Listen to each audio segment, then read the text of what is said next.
tubasuhuze inshuti bakunzi mudukurikiye muri hirya no hino mu bihugu bigiye bitandukanye bigize iyi si yacu dutuyeho.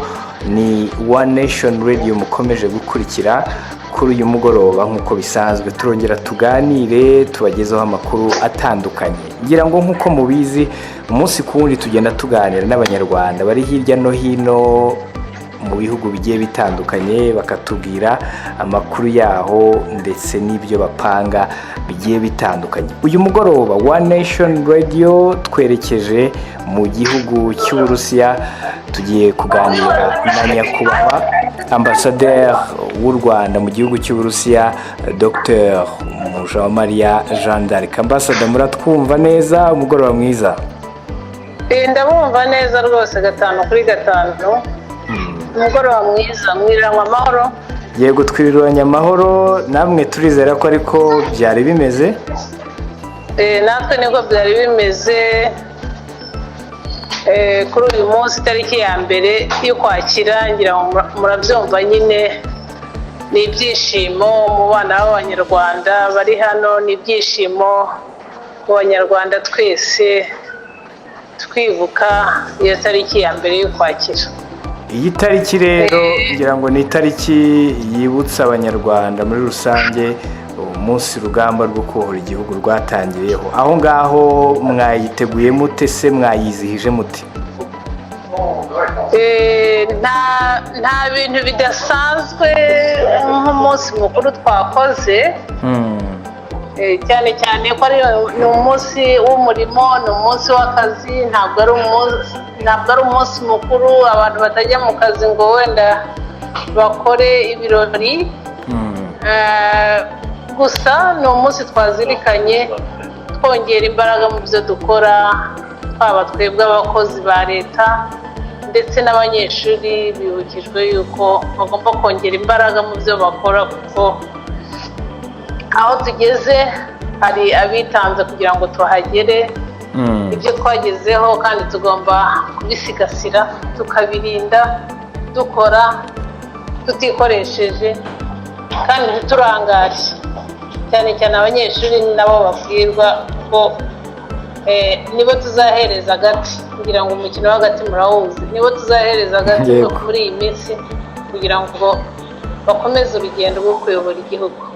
Yego, ngira ngo ni imyaka myinshi ishize umuntu yavuga ko u Rwanda rukomeje kwiyubaka, ariko nanone wareba muri gahunda y'igihugu ukabona ko harimo kuzirikana urubyiruko ndetse wa mugani no kugira ngo ibyasigasiwe bikomeze bigerweho. Iyo urebye nka Ambassadeur aho ngaho ukareba urubyiruko rw'aho ngaho uko ruba rwitwara, ubona koko bazirikana ibyo ababyeyi babo bagiye baharanira cyangwa se n'abakuru babo muri rusange.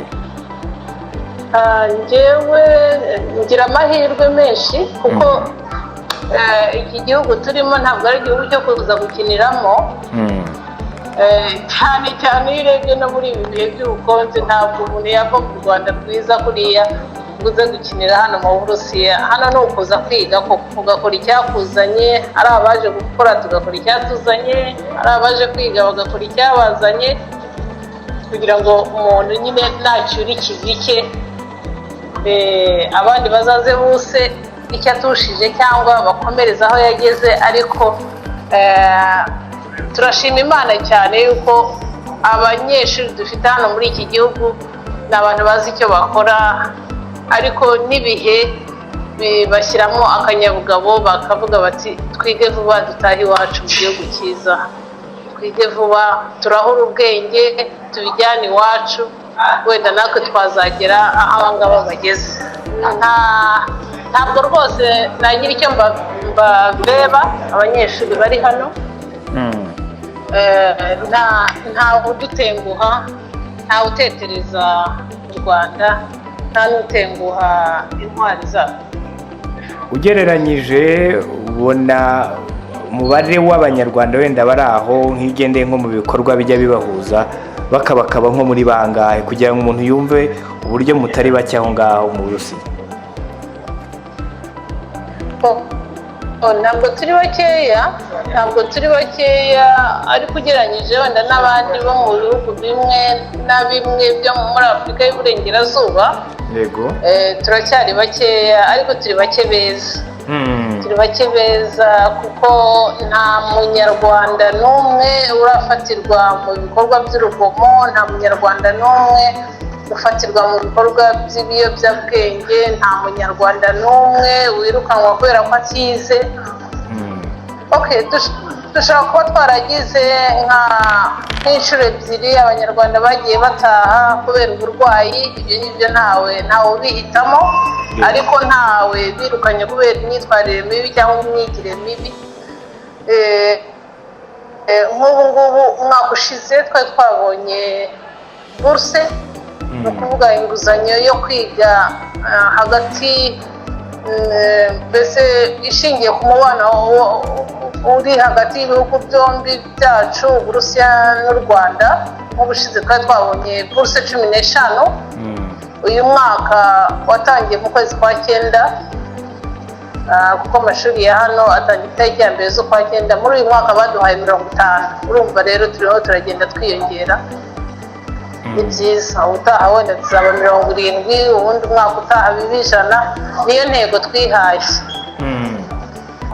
hanyuma ngira ngo ambasada, uyu munsi nk'uko twatangiye tubigarukaho, ni umunsi turi mu bihumbi 2019, kuva mu 1990 ubwo urugamba rwo kubohora igihugu rwatangiraga kugeza amagingo aya, hari ibimaze kugerwaho birimo ndetse no kubaka ubumwe hagati y'abanyarwanda.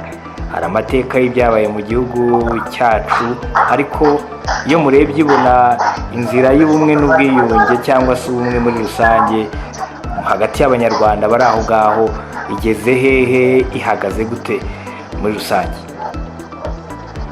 inzira y'ubumwe n'ubwiyunge ku banyarwanda bari hano mu gihugu cy'Uburusiya, yego, mu by'ukuri nagereranya ko igeze nk'aho inzira y'ubumwe n'ubwiyunge mu gihugu igeze. ndetse turi n'imbere kubera yuko hano n'urubyiruko abenshi bavutse nyuma y'iyo tariki, kuko abenshi bari mu myaka kuva kuri 22 kugeza kuri 28. urumva ni abantu bavutse nyuma y'iyo tariki, yego. urumva rero bafite indi myumvire, bavukiye mu gihugu cyiza, bavukira mu gihugu gitekanye, bavukira mu bumwe n'ubwiyunge, nta tiku bazi, nta macakubiri barayumvisha ariko ntibayabayemo. mu by'ukuri twebwe duhagaze neza, nta nubwo tumeze nk'ibihugu bimwe na bimwe by'i Burayi bigifite ingengabitekerezo yo mu rwego rwo hejuru. twe duhagaze bwuma rwose, tumeze neza, dufite icyerekezo cyiza nk'icy'u Rwanda rwacu. hanyuma ubwo rero ari nako tugenda tugana no ku musozo, nyakubahwa ambasada, ubwo nko kuri urwo rubyiruko umugani rwavutse nyuma y'uwo munsi, haba hari ababyeyi babo bakuru ndetse nkamwe nanone nk'umuyobozi, ni iyihe mesaje mwabaha uyu munsi bakwiye kubona nk'iki dusoza, nyakubahwa ambasada? uyu munsi nagira ngo nanakubwire ko abenshi muri abo bana bangana nk'uko nanganaga nanjye nza kwiga muri iki gihugu. ubwo rero icyo nababwira ni uko batagomba kwitesha amahirwe yo kuba mu gihugu cyiza, kandi bakamenya yuko ibyagezweho byishyuwe igiciro gihambaye kugeza no ku buzima bw'abantu. nibo rero bazabisigasira, nibo bazakira agati k'abakuru kugira ngo bakomeze urugendo, dukomeze dusiganwe, kubera yuko aho abandi bageze nk'abari muri iki gihugu, abanyagihugu b'iki gihugu turimo, bo bashatse banagenda na gahoro kuko hari aho bageze. aho bagenda gahoro rero, icyo nabwira urubyiruko rwacu rw'abanyarwanda ruri hano ni ukubabwira ngo aho Abarusiya bagenda gahoro, twe twirukanke, kubera ko aho tujya ni kure n'aho tuva ni kure. ariko icy'ingenzi aho tujye turahazi, icyerekezo turakizi, kandi abakuru ntabwo tuzabatenguha ntituzabatererana, ariko dufite icyizere mu rubyiruko rwacu. Ni nayo mpamvu nyine ubutumwa naba hano kuvuga ngo bashikame, intego ni ukujya imbere kandi tukagira u Rwanda rwizihiye buri munyarwanda wese, aho buri munyarwanda avuga ngo u Rwanda ni imuhira, u Rwanda ni iwacu. Nibwo butumwa numva naha urubyiruko rwiga hano mu gihugu cy'Uburusiya. Yego, reka rero tubashimire cyane nyakubahwa ambassador ku mwanya wanyu, kandi ari nabwo twizera ko n'ubutaha twongera kubakenera muzatwemera tukongera kuganira nka One Nation Radio. Murakoze cyane One Nation Radio, kandi murakagira Imana. Murakagira Imana namwe. Reka rero tunabwire inshuti bakunze mwari mudukurikiye ko uyu mugoroba ariho iki kiganiro dusorejeho kirangiriyeho, hanyuma ubwo dukomeze kubifuriza ibihe byiza aho mugiye muri hirya no hino. Mugire amahoro y'Imana. Iyi mukurikiye One Nation Radio.